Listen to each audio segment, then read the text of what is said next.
सबसे पहले भगवान भोलेनाथ के चरणों में प्रणाम करती हूँ, मेरा प्रणाम स्वीकार हो। आदि शक्ति माँ भवानी गौरा के चरणों में प्रणाम करती हूँ, मेरा प्रणाम स्वीकार हो।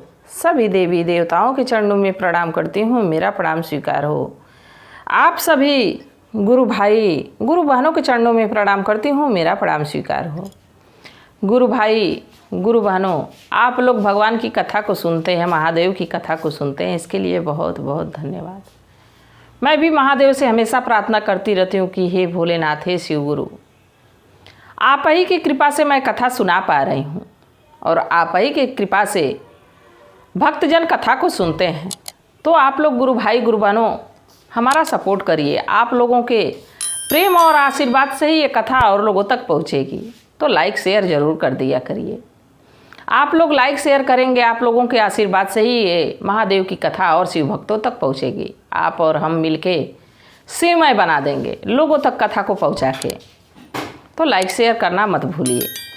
अगर जो आप लोग चैनल पे नए हैं तो सब्सक्राइब कर लीजिए, ताकि जो भी कथा पढ़े और जो भी वीडियो पढ़े वो आप लोगों तक आसानी से पहुँच जाए। कमेंट में महादेव का नाम ज़रूर लिखिए। महादेव का नाम लिखने से, बोलने से सारे कष्ट दूर हो जाते हैं, सारी परेशानी दूर हो जाती है। आज जो मैं आप लोगों को कथा सुनाऊंगी, देखिए छल कपट ऐसा शब्द है कि लोगों को ऊंचाई पे लेके तो जाता है छल से, पर गिराता है तो कहाँ गिरा देता है ये समझ में आता नहीं है। जिस धरती से हम खड़े होकर ऊंचाइयों तक गए थे उसी धरती पे आके गिर जाते हैं। उससे भी बदतर चोट लगती है। पहले तो हमको चोट नहीं लगी थी जब हम उठ रहे थे तो, पर गिरते हैं तो कितनी बड़ी चोट लगती है। कथा इसी पे आधारित है। कथा को अंत तक देखिए, कथा बड़ी ही सुंदर है। एक गांव में दो मित्र रहते थे, दो लड़के अभी स्कूल में पढ़ते थे। उन लोग की दोस्ती बड़ी अच्छी थी। एक पढ़ने में बड़ा तेज तर्राक था और एक थोड़ा पढ़ने में कमज़ोर था। जो कमज़ोर था वो भगवान पे भी भरोसा रखता था। उसके माता पिता शिव भक्त थे, शिव शिष्या उसकी माता जी थी। बाकी पढ़ाई लिखाई में थोड़ा कमज़ोर था। देखिए, विद्यालय में विद्यार्थी तो अनेकों जाते हैं, पर उसी में से कोई टॉपर होता है, कोई बढ़िया पढ़ने में होता है, कोई लो पढ़ने में होता है। सबको तो टीचर एक ही पढ़ा रहा है, गुरुजी सबको एक ही शिक्षा दे रहे हैं, पर उसी में से किसी को ज़्यादा समझ में आ जाता है, किसी को कम समझ में आता है। तो इसी तरह एक दोस्त पढ़ने में बड़ा अव्वल आता था, बहुत बढ़िया पढ़ाई, बहुत रिजल्ट उसका बढ़िया आता था, और एक दोस्त थोड़ा कम पढ़ने में था, कम नंबर आता था। समय बीतता रहा, स्कूल से कॉलेज गए, कॉलेज से पढ़ लिख के अब इस लायक हो गए कि वो कहीं जाके काम धाम करें। तो ज़्यादा होशियार चालाक था, वो बढ़िया नंबरों से पास हुआ तो उसको एक कंपनी में दिल्ली में सर्विस मिल गई। वो चला गया सर्विस करने के लिए दिल्ली। और जो उसका एक मित्र था उसको कोई काम धाम मिल नहीं पाया, उसके मार्क्स के हिसाब से, उसके रिजल्ट के हिसाब से वो गांव में ही रह गया। अब देखिए, एक ही कॉलेज एक ही स्कूल से पढ़ा हुआ बच्चा, एक को कितनी बढ़िया सर्विस मिल गई और एक को कुछ नहीं मिल पाया। अब वो जाके खूब पैसा कमाने लगा, धीरे धीरे तरक्की करने लगा। और जो गांव में रह गया था उसका मित्र, अब सोचा कि पढ़ाई लिखाई तो कर लिया हूँ, अब इस पढ़ाई के भरोसे तो हमको नौकरी मिलने वाली नहीं है, तो कोई काम काज करना पड़ेगा, नहीं तो माता पिता का खर्च आगे और जिम्मेदारियाँ बढ़ेंगी, कैसे खर्च उठेगा। अब समय बीत रहा था, उसको समझ में आ नहीं रहा था कि क्या हो। तब तक उसके पिताजी अभी इसी बीच में उसका विवाह कर दिए, पत्नी आ गई। जब पत्नी आ गई तो और ज़्यादा बोझ बढ़ गया। अब सोचा कि अब तो कुछ करना पड़ेगा, शहर में जाऊं कि गांव में रहूं, खेती करूं, गृहस्थी करूं, क्या हमको समझ में आ नहीं रहा है। तो एक दिन खेत पे गया तो एक मौर्या जी का कोयरी का खेत था। उसमें देखा कि ढेर सारी सब्जियां बोई गई हैं, मिर्च तोड़ा जा रहा है, बोरे का बोरा मिर्च आ रहा है। तो उसके ध्यान में आया कि क्यों ना मैं मिर्च का व्यापार करूं, मिर्च खरीदूं और बाज़ार में ले जाके उचित दाम पे बेचूं। इससे जो मुनाफा आएगा उससे हमारा धीरे धीरे कार्य आगे बढ़ेगा। अब उसके दिमाग में यही आया, बेचारा मिर्च का बिजनेस शुरू किया। खेतों खेतों से जाके मिर्च उठाता, मिर्च को होलसेल में उठाता, लेके जाता मंडी में और मिर्च का व्यापार करने लगा। अब उसका व्यापार इतना जम गया, इतना बढ़िया बिजनेस हो गया कि धीरे धीरे क्या कोई नौकरी में कमाएगा, वो बिजनेस से अपने इतना कमाने लगा।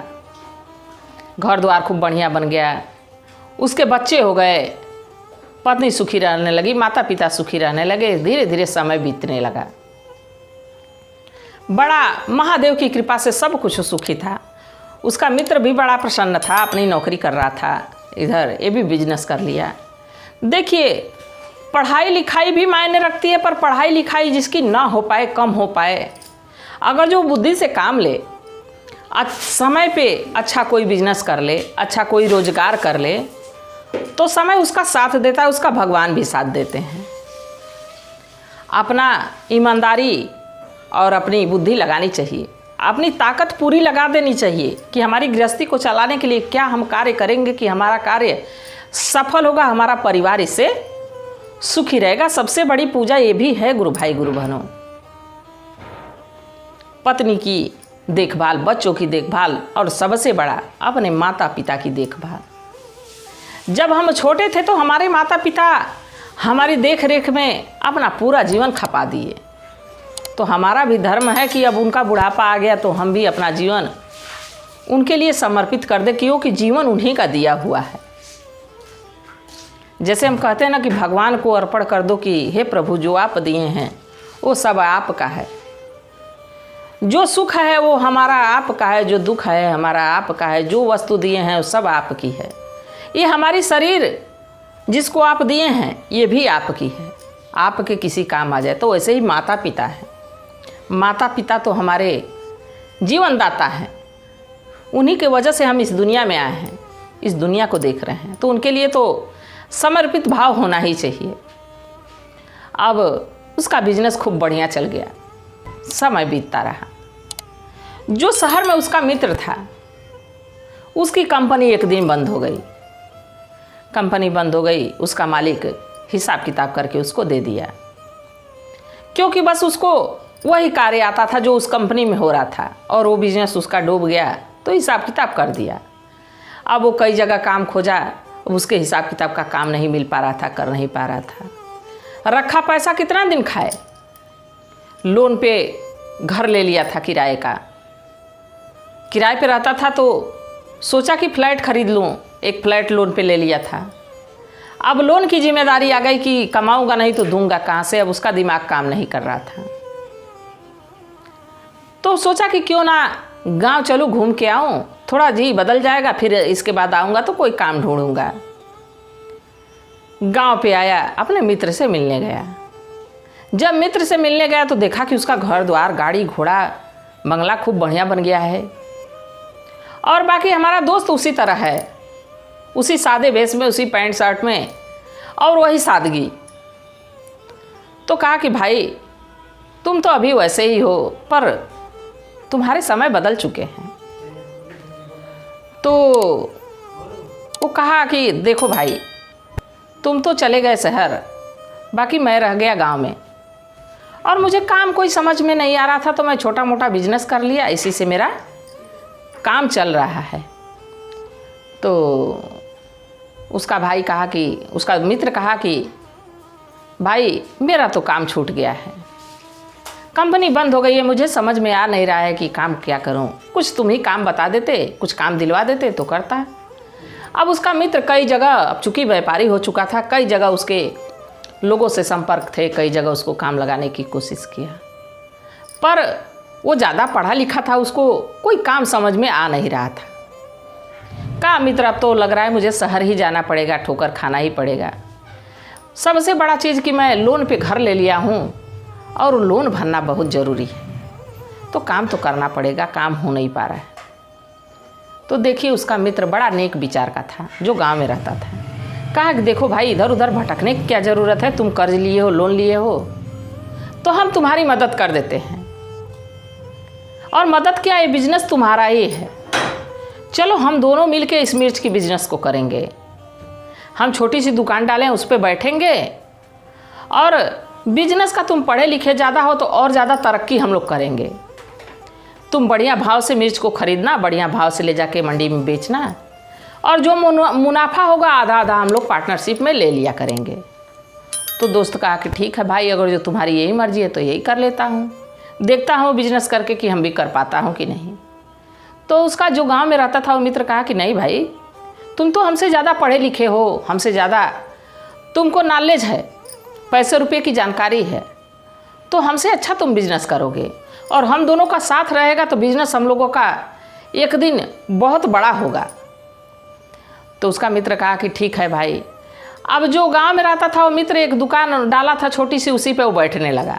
और उसका मित्र अब रोज़ खेतों में जाता, मिर्च की खरीदारी करता, मंडी में ले जाता, मंडी को ऊंचे से ऊंचे भाव में बेचता। धीरे धीरे समय बीतता रहा। जब 2 महीने बीत गया, अब सीजन समाप्त हो गई मिर्च की, तो मुनाफा जो है पैसे का हिसाब करने लगा। तो मुनाफे में उसको 5 लाख रुपए उसको मुनाफे में आए। जब 5 लाख आए तो आया अपने मित्र के पास, कहा मित्र देखो 5 लाख रुपए की मुनाफा हुआ है, तो हिसाब हो जाए। तो उसका मित्र कहा कि देखो भाई, इसमें हिसाब किताब क्या करना है, आधा 2.5 लाख हमको दे दो, 2.5 लाख तुम ले लो, इसमें हिसाब करने जैसी क्या बात है, हम दोनों तो मित्र भले से ही भाई हैं। तो उसका मित्र कहा कि नहीं, तुम तो दुकान पे छांव में बैठे रहते हो और मैं दर दर भटकता हूँ, खेतों में जाता हूँ, लोगों से भाव कम कराता हूँ, कम दाम पे मिर्च लेता हूँ, फिर जाता हूँ मंडी तो अधिक से अधिक दाम में उसको बेचता हूँ।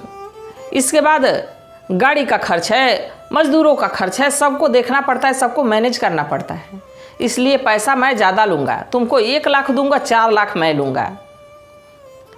जब ये बात कहा तो मित्र कहा कि देखो भाई, ये तो धोखाधड़ी हुई, हम अपना बिजनेस तुमको करने के लिए दिए हैं, तो इसका मतलब ये नहीं कि तुम पूरा पैसा ले लो। तुम कर रहे हो, मान रहे हैं तुम कर रहे हो, पर अभी आधा आधा हिस्सा लगा दो, तुमको ज़रूरत पड़ेगी तो हमसे ले लेना। अब मित्र अपनी बातों में फंस गया था। अब उसको ये नहीं समझ में आ रहा था कि इसको 1 लाख रुपए दूं कैसे। अब वो सोच ही रहा था कि तब तक ये मित्र अपना खाया भोजन किया और दुकान पे ही दोपहर का समय था, लेट गया तो आंख लग गई। जब आंख लग गई तो उसके मित्र के मन में आया कि अगर जो इसको मैं मार देता हूँ तो इसको पैसा देना ही नहीं पड़ेगा और इसका बिजनेस तो मेरे हाथ लग ही चुका है। अब सब जान गया था कि कहाँ से मिर्च कैसे उठाना है, कैसे व्यापार करना है, कहाँ से कहाँ किस तरह मजदूरों को देना है, सब कुछ जान गया था, सारे क्रिया वो जान रहा था कि कैसे कैसे इस बिजनेस को चलाना है। देखिए भस्मासुर, भगवान भोलेनाथ भस्मासुर को आशीर्वाद तो दे दिए, पर भस्मासुर महादेव को ही पकड़ने के चक्कर में पड़ गया, महादेव को ही भस्म करने के चक्कर में पड़ गया। वैसे ही मित्र ने तो अपना बिजनेस अपने मित्र को अच्छे के लिए दिया, पर वो मित्र के मन में छल कपट पाप बस गया। देखा कि हमारा मित्र सो गया है, तकिया उठाया और तकिया उसके मुंह पे रख के इतनी देर तक दबाया जब तक उसके मित्र के प्राण पखेरु उड़ ना जाए। थोड़ी देर में ये आत्मा निकल के बाहर चली गई, शरीर पड़ा रह गया, मित्र तो मर गया। अब ये मित्र चिल्लाने लगा कि अरे देखो देखो, हमारा मित्र सोया था, अच्छा खासा खा पी के सोया है, इसको क्या हो गया, लग रहा है हार्ट अटैक हो गया, लग रहा है दिल का दौरा पड़ गया। जोर जोर से चीखने चिल्लाने लगा। सभी लोग आए, पति आई, पत्नी आई, बेटा आया। अब ऐसा वो हाव भाव बना दिया कि सब लोग जाने कि इसकी मृत्यु हो गई है, अचानक दिल का दौरा पड़ा है, मर गया, अंतिम संस्कार हो गया। जब अंतिम संस्कार हो गया तो वो मित्र गया अपनी मित्र की पत्नी से मिलने। कहा देखिए भाभी जी, ये 1 लाख रुपए लीजिए, मुनाफा हुआ है, इस मुनाफे में 1 लाख का हमको मुनाफा हुआ था, तो हम सोचे हैं कि जब मित्र ही नहीं रहा तो इस मुनाफे का क्या मतलब है, मैं आप ही को पैसा दे देता हूँ। अब इस बात को उसकी पत्नी और बेटा सुने तो बड़ा प्रसन्न हुए कि कितना ईमानदार दोस्त है कि पूरा पैसा दे दिया, हमारे दुख के घड़ी में हमारा साथ दिया। उसकी तारीफ लोग करने लगे। पर पत्नी और बेटा ये नहीं जान रहे थे कि इतना बड़ा छलिया है, इतना बड़ा छल कपट किया है कि हमारे बीच से हमारे पति को और हमारे पिताजी को ये मृत्यु के घाट उतार दिया। उन लोग को ये पता नहीं था, ये जानकारी नहीं थी। अब कहा कि देखो, मुनाफा मैं पैसा सारा लौटा दिया हूँ, जो दुकान है उसकी छोटी सी उसको तुम चलाओ बेटा, और जहाँ तक बिजनेस की बात रही, अभी तुम छोटे हो, उसको कर नहीं पाओगे। अब बिजनेस में लगा ही क्या है, मेहनत लगती है सो मैं कर रहा हूँ, इसलिए ये बिजनेस मेरा हो गया। लड़का भी बड़ा सरल स्वभाव का था। कहा हाँ चाचा जी, आपने हमारी मदद की, इसके लिए आपका बहुत बहुत धन्यवाद। अब आप बिजनेस को आप ही करिए। अब बिजनेस मित्र सिखा दिया था। धीरे धीरे वो लड़का इतना बढ़िया बिजनेस किया कि कोठा अटारी, गाड़ी बंगले, जमीन जायदाद पूछना नहीं था। और उसका विवाह भी एक रईस परिवार में हो गया, रईस खानदान में। अब पैसा रुपया जिसके पास रहेगा, जो पूंजीपति रहेगा, धन दौलत रहेगा, तो रिश्ते भी उसी हिसाब से आएंगे। एक अमीर घर के एक व्यापारी की लड़की से उसका विवाह हो गया।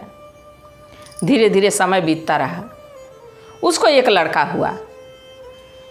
देखिए, भगवान ढील देते हैं तो छोड़ते हैं इतना कि पतंग इतनी उड़े इतनी उड़े इतनी उड़े कि आकाश तक जाए। अब धीरे धीरे धीरे धीरे समय बीतता रहा, लड़का थोड़ा बड़ा होता रहा। पर जैसे ही लड़का 5 वर्ष का हुआ, वैसे ही उसको इतनी बीमारी तेज हुई कि किसी डॉक्टर को दिखाए, किसी वैद्य को दिखाए, किसी दरबार में लेके जाए, वो लड़का ठीक होने का नाम नहीं ले रहा था। बढ़िया से बढ़िया डॉक्टरों का इलाज शुरू कर दिया। रिपोर्ट नॉर्मल आती पर दुख का कोई पता ही नहीं चलता। वो सिजते जा रहा था, मानो उसकी शरीर से जान निकलते जा रहा था। अब सब बिजनेस का पैसा, जितना कोठा अटारी गाड़ी बंगला बना था, सब धीरे धीरे धीरे धीरे उसे बच्चे के इलाज में बिकने लगा। 6 महीने में ये दुर्दशा हुई कि उनके पास सिर्फ 5 लाख रुपए रह गए। जब 5 लाख रुपए रह गए तो एक दिन अपने पत्नी और बेटे के सामने बैठ के रो रहा था। कहा कि अब तो सारा बिजनेस डूब गया, मात्र हमारे अकाउंट में 5 लाख रुपया रह गया है। हमको समझ में नहीं आ रहा है कि अब हम क्या करूं। ये 5 लाख रुपया कब तक चलेगा, कब तक मैं अपने बेटे का इलाज कराऊंगा। तब बेटा कहा कि पिताजी, आप जिस 5 लाख रुपया के लिए अपने दोस्त का जान लिए थे, बस वही 5 लाख रुपया बचा है। आज 2.5 लाख अगर जो उसको दे दिए रहते और उसकी जान नहीं मारे रहते, तो आज हमारी ये दुर्दशा नहीं होती। और दुर्दशा तो छोड़िए, अब मैं भी आपको छोड़ के जाने वाला हूँ, मेरी समय सीमा समाप्त हो गई है। तो उसकी आंख खुली की खुली रह गई, देखता रह गया। कहा कि ऐसा क्यों कह रहे पुत्र? कहा मैं सच बोल रहा हूँ, मैं दोबारा आपका मित्र ही आपकी पत्नी की कोख से जन्म लिया हूँ, आपका बेटा बनके। आपको दुख देने के लिए, आपको कष्ट देने के लिए आज आप हमारे परिवार को कष्ट दिए, हमारी पत्नी को कष्ट दिए, हमारे बेटे को कष्ट दिए, हमारे पैसे से धोखाधड़ी किए। तो जिस पैसे से आप धोखाधड़ी किए, जितनी ऊंचाई पे आप गए थे, उसी तेजी के साथ आप जमीन पे भी गिर पड़े। और इतना कहा नहीं कि उसके प्राण पखेरु उड़ गए। अब अपने बेटे के डेड बॉडी को लेके, उसकी लाश को लेके चिल्ला चिल्ला के, चीख चीख के रोने लगा कि हमसे कितना बड़ा अपराध हो गया, कितना बड़ा पाप हो गया, कितना हम जघन्य अपराध किए हैं अपने मित्र के साथ। आज ऐसा कार्य हम नहीं किए रहते तो हमारा बेटा हमारे साथ रहता। जब ये बात पत्नी सुनी तो पत्नी भी कही कि जो अपने मित्र का, जो अपने कलेजे के टुकड़े का, जो जिसको अपने से स्वयं दोस्त बनाया था, अपने बचपन के सखा को जो धोखा दिया, वो हमारा जीवन क्या पार करेगा। वो अपने मायके चली गई, बेटा मर गया। फिर लौट के वहीं जीवन आ गया जहाँ से वो चला था। पर चोट दिल पे घात कितना लगा, आहत कितना लगा, कितना कष्ट हुआ। जब ऊंचाइयों पर चढ़ना शुरू किया था तो ये कष्ट नहीं था गुरु भाई गुरु बहनों कि हमारा बेटा मर गया, हमारी पत्नी छोड़ के चली गई, हमारा धन दौलत बर्बाद हो गया। कम से कम ये कसक तो नहीं थी मन में, पर इतनी कसक, इतनी चोट आपके छल का नतीजा था। आपके धोखे का नतीजा था। तो देखिए गुरु भाई गुरु बहनों, किसी को धोखा देने से पहले, किसी को कष्ट परेशानी देने से पहले एक बार सोच लेना चाहिए कि जब हमारे पे ये कष्ट आएगा, हमारे पे विपत्ति आएगी, तो हम किस तरह झेलेंगे। गुरु भाई गुरु बहनों, अपने सगे संबंधियों के साथ, अपने मित्र के साथ, अपने पत्नी के साथ, अपने बच्चों के साथ, अपने माता पिता के साथ कभी छल नहीं करना चाहिए। जो छल करता है तो ऊपर वाले जब छल करते हैं, ऊपर वाले के लाठी में आवाज़ नहीं होती है, पर पड़ती है तो ऐसी पड़ती है कि चोट समझ में नहीं आती है कि लगी कहाँ है।